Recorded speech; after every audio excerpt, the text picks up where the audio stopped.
Corner with John McAllister and talk about an old good friend of mine, happens to be from Upper Sandusky, has worked very hard in his career and to promote kids through coaching, through athletic director, through serving on the board of directors at the Ohio High School Athletic Association, and then finally serving as the director, the top commissioner of the Ohio High School Athletic Association. Jerry Snodgrass is a name that most coaches in Ohio know. Deservingly so. He has worked really hard over the years to attain that status. I'm proud of him. I think he has a lot to share, and a lot of it is about how people can get better, how kids can get better, how coaches can get better, how parents can improve as far as watching their kids perform. Jerry will bring a wealth of experience and knowledge to my podcast. Looking forward to it. Stay tuned.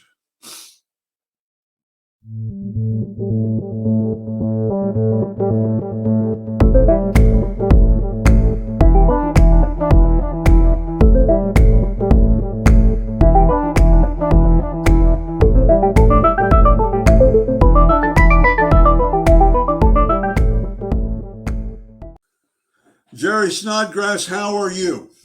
Hey, I'm doing as well as can be, you know, and the challenging times just continue, so you learn to adjust. You learn to adjust, and if you don't, you're going to be in trouble, I think. That's exactly right. And here's something I keep right on my desk.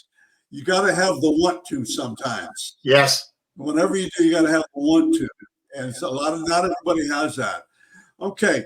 We've talked earlier. You have really come up. I support you so much because I remember when you were a snotty little sophomore and you come down to the basketball courts and you know, I was thinking about that. You know, we were in our 20s playing basketball.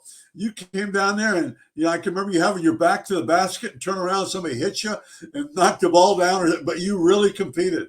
And that was a long, long time ago. We've talked about that over the years. And then I lost track.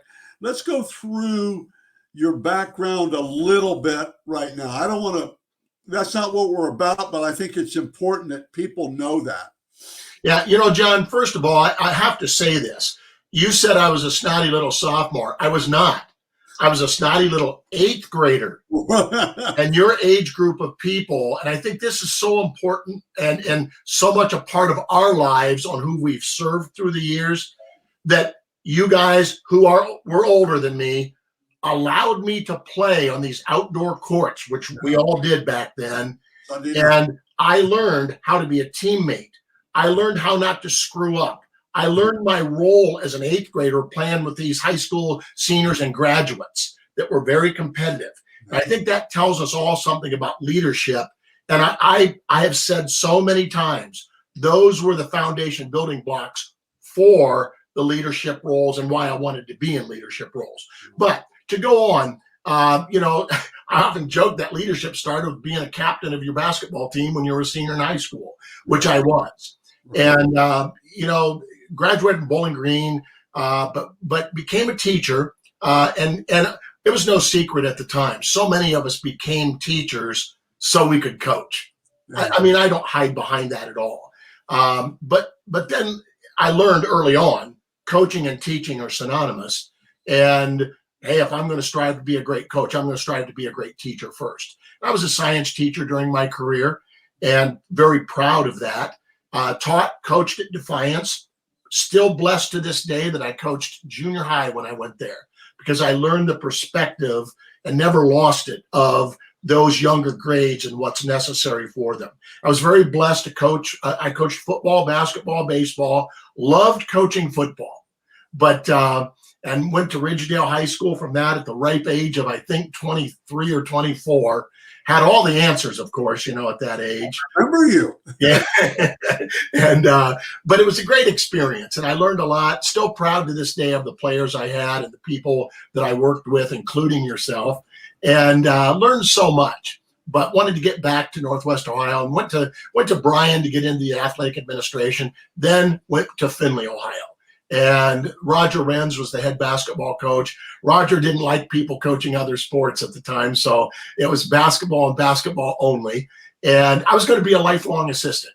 I wanted that so bad. I'd had my fun as a head coach, but Roger passed away, and it just became the evolution to become the head basketball coach. Went into athletic administration, served, I think, 9 years of that, being both head coach and athletic director at Findlay High School. I look back on it and not sure why I did that, because it was very challenging. But loved the administration side of it, John, and I ran and was elected to the Northwest District Athletic Board, served on the board of directors, actually served as its president, and a couple years later got hired actually at the OHSAA as an assistant. And, with the lifespan, of that position, never really believed that the position would open up. But in 2018, that job did open up as the executive director. We used to know it as the commissioner, and interviewed in a lengthy interview process and was hired. That's really good. And I will say that you, even as a parent, now you have touched every base, I think. Every base. I can't think, you were talking about junior high.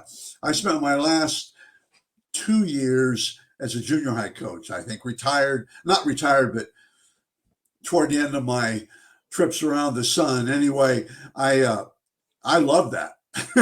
I love that. Kids play hard, have fun, and we played everybody. Which sometimes is good, sometimes bad, but we did. Well, John, I want to throw this in very quickly. I've got you topped on that one just a little bit.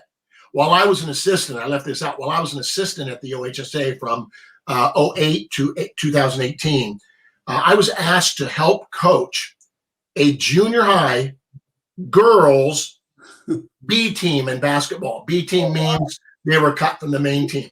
I have spoken to groups about that experience. I will tell you this, when I'm outside looking in, it is one of the best experiences I've ever had in my life. Oh my. And I love those kids that, they were never going to play high school basketball. And to teach every skill and every lifelong skill with it was a joy. So I just had to throw that in. Yeah, that was good. You learned so much. And and hopefully we're changing, Jerry. Hopefully we're changing. I remember, I think it was the head coach and I want to talk about this, the head coach at Kansas. I can't think of his name, basketball coach. And he said, a couple of years ago, he said, kids are changing. And he said, we got one of two choices, either go crazy or adapt to some of the changes and everything. And I think that's so true. How have kids changed? Excuse me, I'm talking about athletes now. How have they changed over the years? I think for one, our expectations of kids have actually changed more than they have changed. I know a lot of people would disagree with that, but, more when you look at back, the old days when we played, things like that, there was so much demanded of us and so much demanded of our parents that's what you did. Right. I think today the demands, work ethics, things like that just aren't quite the same. Now, on the other hand of that, I think especially the computer world, the digital world, the electronic world is become a lot more about me, not me, but about more the athlete. I get it, but I see all these things out there that I'm blessed to receive an offer from so-and-so. We didn't have that. We had our own internal pride with that. We didn't have to tell other people. I don't fault them because that's the way it is. But right. I think that's a big difference. It's become more of an I, and coaches are really challenged to get the team aspect in there and doing it for others. The pandemic, I think, has forced a lot of, educators, coaches to focus more on giving back and more about other people than themselves. I think so. And I think and we'll talk about this later. I think we have to get the parents involved in those finger pointing a little bit. Right. I agree with you a lot. Now, not everybody, obviously, and some people really work hard, but I just don't know if we understand what work hard is. We think we do, but until you go to college and see those guys, I don't think we work as hard as we should. Well, John, you think about this for just a second. You think about the number of, I'll call them clubs or training facilities today. To my knowledge, we didn't have a single one of those. So we had to be self-motivated to work hard. I mean, that was your only method to succeed. Today, what motivates you is you pay the money, and somebody else, the money you paid motivates you to do it. And maybe there's nothing wrong with that, but I think it really instilled in our generation that we had to find a way to work hard. Yeah, I don't know. And I know it's a different era, but I don't know how many guys shovel off the school court to play basketball in the dead of winter. I know Gary Nelson did, Jeff Nelson did. And I was there too on the south. Those are guys from my hometown.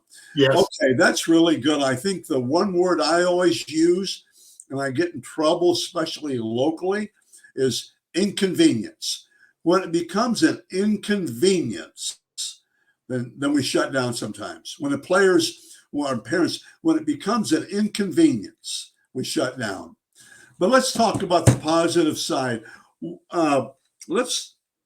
We talked about your high school days, and those days we talked about players changing. I think that's true. Well, let's come back. Jerry, you've been around a lot, obviously, all these years. What advice, how can you make players better right now? What can you tell us to make a player better? You know, I know this seems a little bit random when I say this, but I think continually for student athletes, and I talk about off the court, off the field, everything else. I think that's where it's made, is setting priorities. I mean, what is important? And I think a lot of people don't just take the time to do that. I get it, that they'll go out on a field and work their tail off. They'll go in a gym and work their tail off. But what truly is their priority? What do they want? Right. And I know that seems a little random when I say that, but I don't know if we've really focused on that or not. I give a lot of coaches credit today that they're doing more and more and more off the court, off the fields, to focus on that. I think that all combines with that mental phase of things. We focus so much on the mental health, but I think mentally focusing on goals, priorities, then, if somebody says, I want to be an all-state player, well, who doesn't? Yeah. Now, if that's a priority, now let's focus on what's it going to take to get there. And again, if you're a basketball coach, and I know people have a hard time understanding this at times, but if you've got a center on your team and the tallest and the biggest kid you have is 5'11", and I've been there before, well, you're probably going to struggle a little bit. So you can't do anything about the physical size. Right. But I think you can do a lot with understanding the priorities, the goals. We want to win a state title. We have no letter winners back, so on and so forth. Let's get together as a group and focus on what can we do? What is a priority and how can we do it? And how can we be better with that priority? I mean, what priorities can we set to be better? Correct. What does better mean? As a definite, better, it doesn't mean you're going to be the very best. It means you're going to be better, I think. Excuse me. What do you tell? Let's go to a different area because I will have coaches listen to this. What do you tell young coaches? What's the advice that you can give to young coaches? Now, don't forget, most of them know the answers at 23 and 24. I did. But we all did, I think. The discipline and the silly things we did with drills, it's crazy. Anyway, what can you tell young coaches in any profession? Number one, it's hard. coaching is hard. Yeah. Number two, coaching is hard. And I really mean that, because the payback for that, I'm trying to think how many years out I am of coaching now, but the payback for coaching sometimes isn't for 20 years afterwards. Yeah. And I think we've become such a win at all cost. Winning is everything. I mean, think about it. Who does the media cover? They cover the winning teams and the good teams. That's natural to do that. Right. But boy, that's not to exclude those other ones. So, one, it's hard. Two, it's hard. But three, understanding that the benefits of this aren't felt until years later on. So three, you really need to make priorities of life different, making a difference in kids' lives. And that doesn't always win you extended years at your school either. I get that. Right. But stay the course and work hard. I mean, those are like 4 or 5 things right there. I'm a believer, John. Again, especially certain sports will disagree with me, but in basketball, there's only so much basketball to learn. I believe that in football too. I mean, yes, there's something to learn in the coaching realm, but there's only so much of it. Look in basketball where people are running offenses today that they ran 20 years ago, and it'll just resurface. There's only so much basketball. So work on the fundamental skills of not only physical fundamental skills, but the mental skills of coaching kids.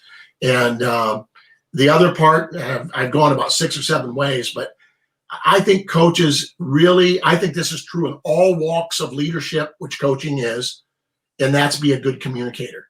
I think you've got to be a good communicator, not only to your players, but those fans, those parents, those people that, are support nets for you. All right. I agree. Especially with the communication.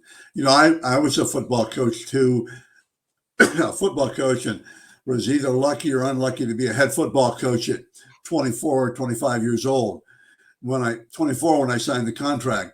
I do so much different now, but we were so under Woody Hayes mentality. Yes. And Bo Schembeckler mentality. And then people that back in those days, high school coaches were all that. So not only we played for guys like that, and then we coached for guys like that. I talk to coaches now about how much they do contact and all that stuff, and they like it. And we used to, now, I mean, coaches like that because number one, they can't get hurt. Right. Plus, I just, you go down to O State or go to Bowling Green, Toledo, there's so much more just basic teaching going on instead of hitting all the time. And correct. I think that's one, and I think in all sports, I think you can drain them. I worry that you can drain them in golf, basketball, girls basketball, and those sports. And I just worry, I just think it's so you can talk to them. You don't have to wear pads every day. You don't have to, and that mentality is changing now.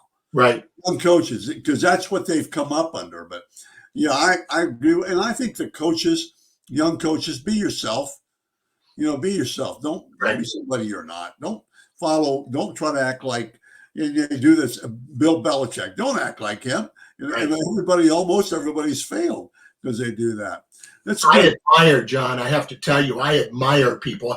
In my career, I just, in everything I did, including being the commissioner of the OHSAA, I followed people that were extremely popular. I did that at Findlay High School in basketball. And I have reasons, but I almost say it was an art form to understand how to follow someone and be yourself and then be successful at it. Right. And Ryan Day, I think, is a perfect example of that. Yeah. When I first met him, I could have told you, and I remember CJ Saunders telling me in his first year, CJ had been a walk-on as a freshman or a preferred walk-on. And CJ Saunders told me, he goes, "You won't believe how much we want to play for this guy, Ryan Day." And when I first met him, I could have told you in 10 minutes, man alive, this guy's who he is. I have no other way to say it. But you go back a little bit to the, the way I grew up in basketball coaching in the Bobby Knight era. Yeah. You really think I would? Nothing against Bobby Knight, Coach Knight, but you think I could survive coaching that way now? Not maybe for a day, but Yeah. I admire coaches too, and I think that's something too that coaches today, if they did not evolve, especially longtime coaches, they're not going to make it. I mean, they have to evolve to that day. I get a kick out of, and I also coached in that era of when I was coaching football.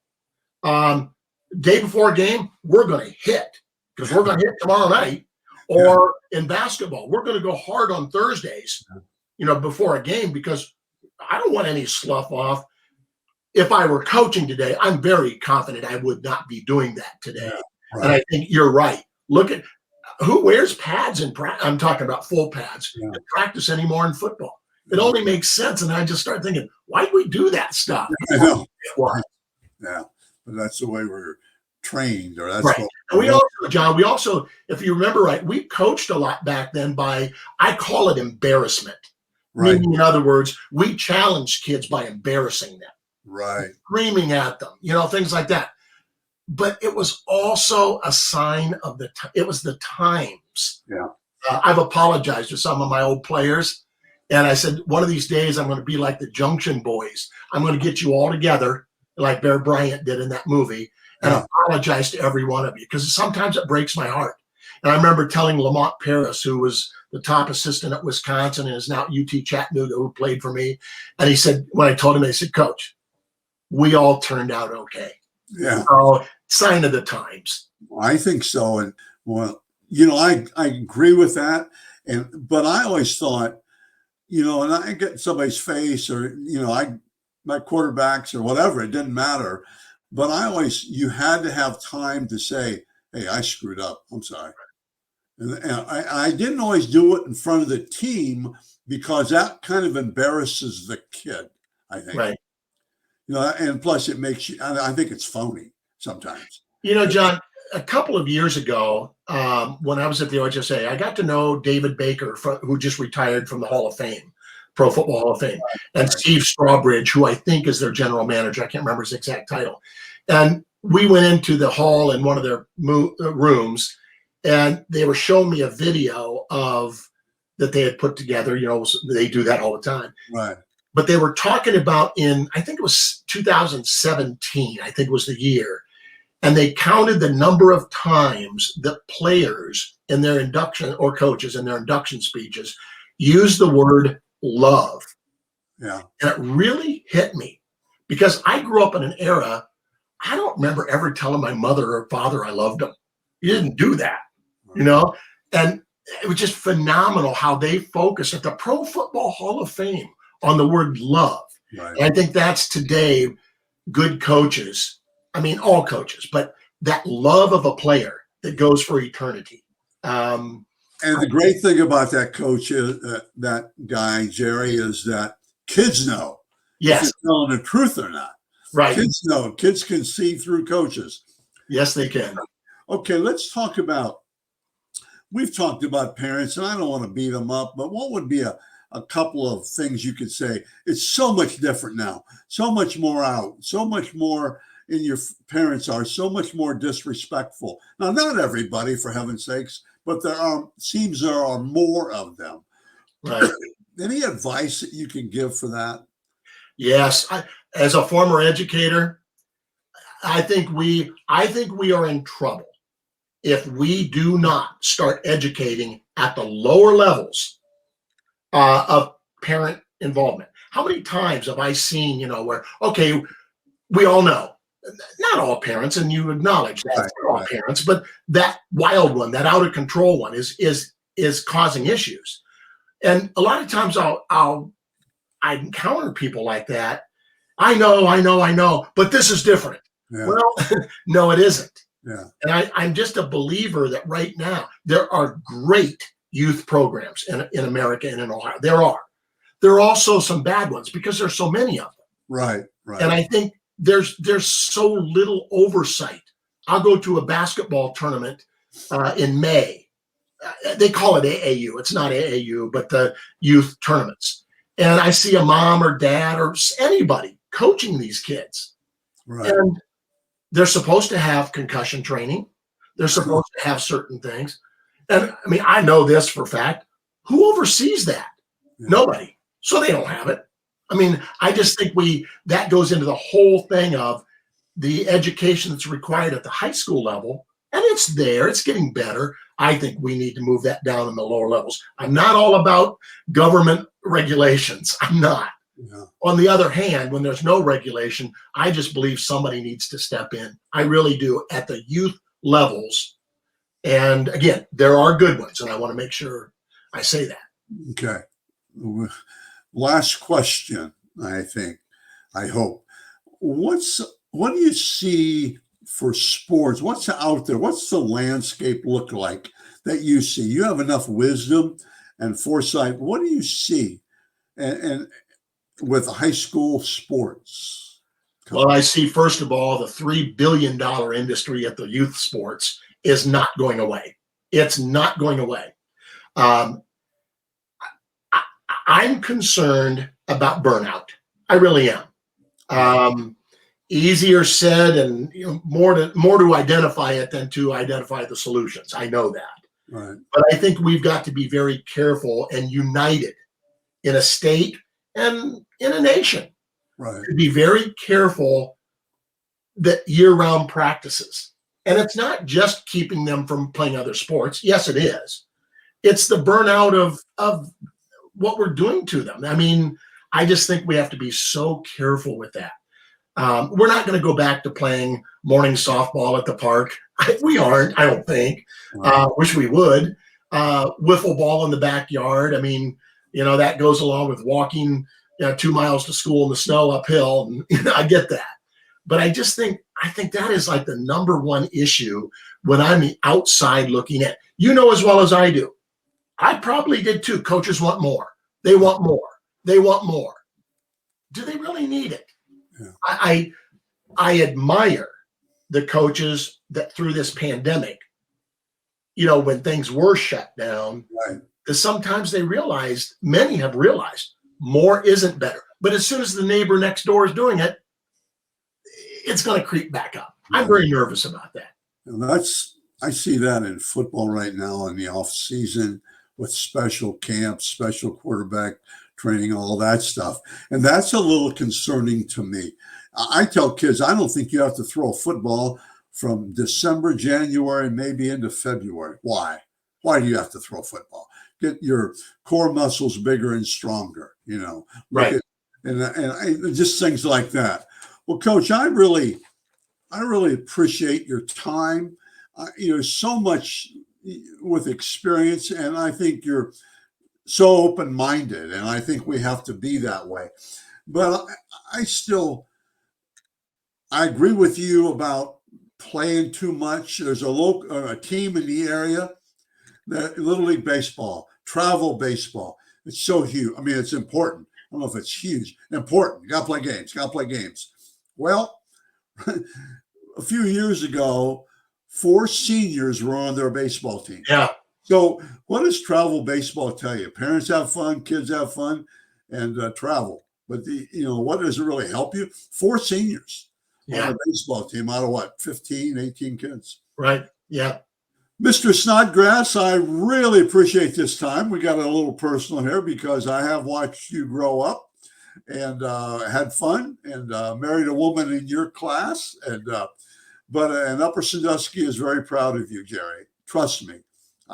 Maybe not as much as John Diebler, but they're proud of you. Well, John, the mayor at the time, this has been a few years ago, but presented me a key to the city and in a presentation at Upper. And I had a lot of my friends say, what do you need that for? You broke into houses when you were a kid. No, I didn't. But I'm very proud of that community. Yeah. Thank you very much, Jerry. I appreciate it. Thank you.